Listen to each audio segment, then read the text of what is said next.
Hello everyone, Desby here and welcome back to my channel. I had an interesting question from my last PNG video, which I will link down in the description to how to show you how to make things transparent. Emily Hillard asked, how do you make the transparent drawing already on your image? Like you place it on your image. And I'm going to show you that. It'll be like a watermark. So we're going to use the example I used in the last tutorial and place it on this picture. And it's really simple. More simple than you think. So to show you, this is transparent. Oh, that's not the thing. This is transparent. So we're going to put this onto the other drawing. One of my easier ways is to do the shortcut Control A, which is Control All. And it'll copy, as long as you got these like little dotted ants.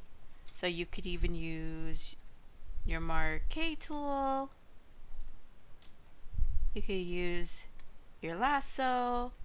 But if it's just your transparent drawing and it's just the only thing on this thing, I just think it's better to do Control A, which is Control All. So you now have it, and it's easy. You push Control C for copy. And then you're going to switch over by either clicking or pushing Control Tab to your next picture. And you're going to push Control V. And we already see a part of it here. See? Ta-da! But it doesn't exactly fit. And that's easy. You're next going to push Control T, T for transforming. And you're going to size it down. But you see here how it's all wonky? It's not keeping its shape? That's an easy fix for you. You're going to learn a bunch of tricks today. So you're going to hold Shift and ta-da!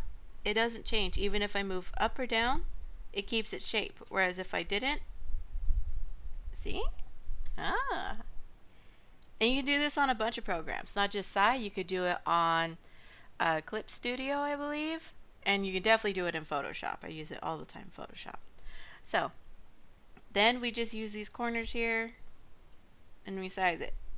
Now I suggest that you make your watermark or whatever image, transparent image you're using, make it pretty big, especially if you're going to use it over and over again, like a watermark, because then if you make a big image, you could it'll fit that big image. Whereas if you make a smaller image, you can size it down and it'll still look good. Because if you make it small and try to size it up, it's going to make it look blurry and it's not going to look very nice, trust me.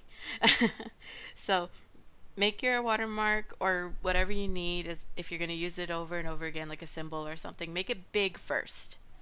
And then you can at least size it down, like how I was doing. And ta-da! We got it done! So you had a little bit of a setback, but now you are more unstoppable than before. Isn't that amazing? Yeah! Go take over the world.